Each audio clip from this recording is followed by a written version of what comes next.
Good morning, guys. This is Bishop Wilfredo Beltran of Wilfredo Beltran channel.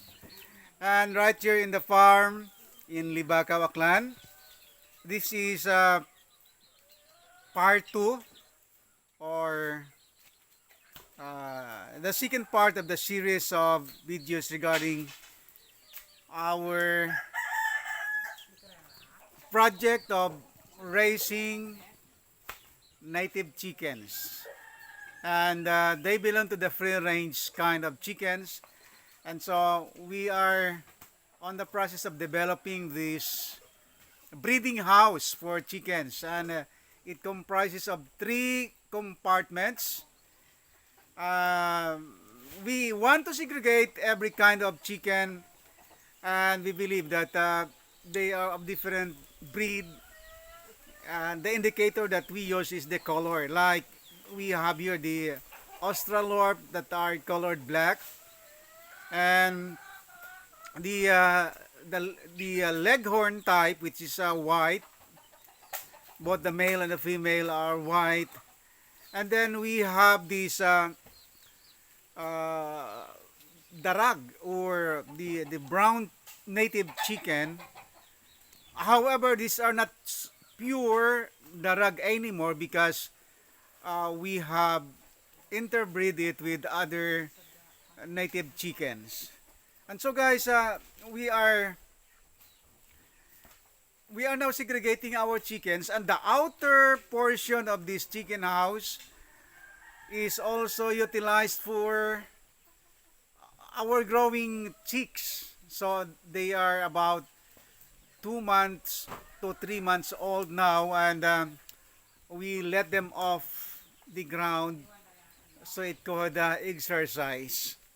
By the way, our chicken house now is somewhat formally done because we had its roof done with galvanized iron sheets, and it measured 18 feet by 10 feet, and we divided into 3 compartments. So the lower portion was temporarily um, you know, our original plan was to use hollow block for its base up to the knee. However, because of this frequent raining and flooding, we cannot hold hollow blocks from the makers, and so we have to rush off this construction, and we did use bamboo slats for the lower portion. But that's a temporary setup. And then the upper portion is uh, done with the nets. It's the free range plastic nets that we used 1.5 inches, and it stood 9 feet when stretched, and we used 100 meters of this net or mesh, as we can call it. And we utilized the lower portion of this house. The under of the house was also used as part of the haven for chickens to keep them out of the rain and too much cold, because in this place it's too cold and it's always raining. Imagine it's summertime, and we're still have this raining. That's why we have so much flooding in our rivers. And so guys, we're almost done. What we lack to do are some parts of the house. So we're done with the what we call this, the nesting uh, part of this breeding house. So we have made a lot of nest made of out lumber, and we use cartons or wooden boxes as a nesting materials. And we also have, yes, the what you're seeing is uh, the brooding line where chickens, adult chickens can perch during night time. And we have one problem though that we are trying to solve today, and that is regarding our Muscovy ducks. So somebody gave me a Muscovy duck to multiply, and a lot of readings suggest that Muscovy ducks should be separated from chicken because Muscovy ducks, they are not so neat. They just pee everywhere they would want, and that creates a problem because their pee can be a source of bacteria that would infect our chicken. And so, what we are doing today is to develop this outer part of the perimeter and put another layer of fence. And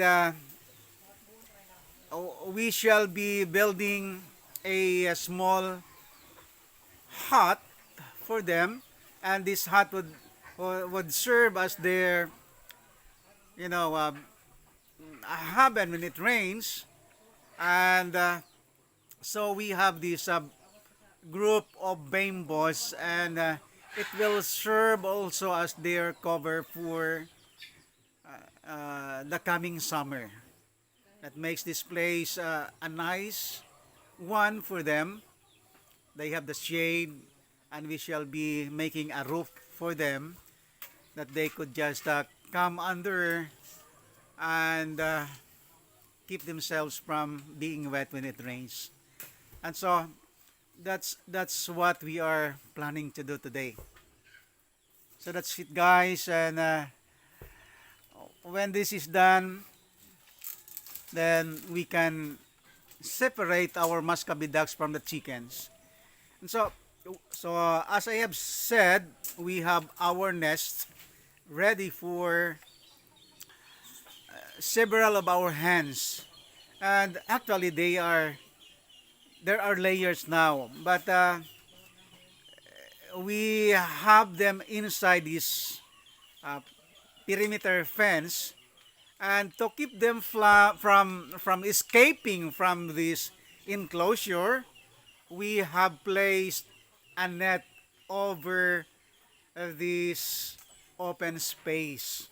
So when they attempt to fly and flee from this enclosure, they cannot do it because they would hit the net and bounce back down to the ground. So we also have placed a uh, somewhat like a stair made of bamboo that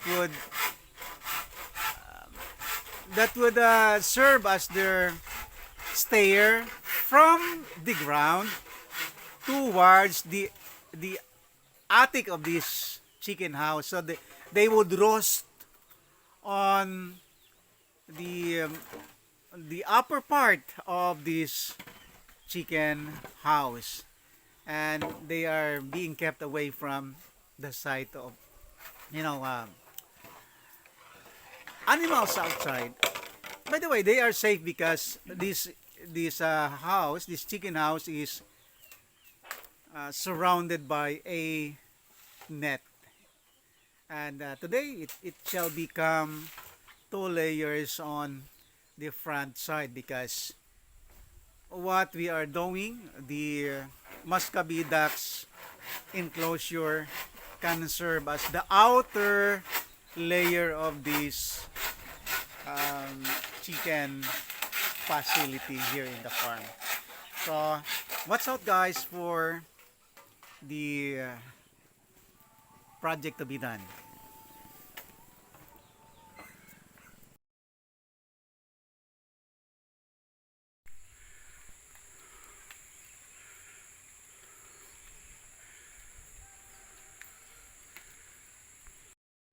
under this nesting place, chicken can also rest at night. So a perching bamboo was placed across, and it's under the nest of the hens.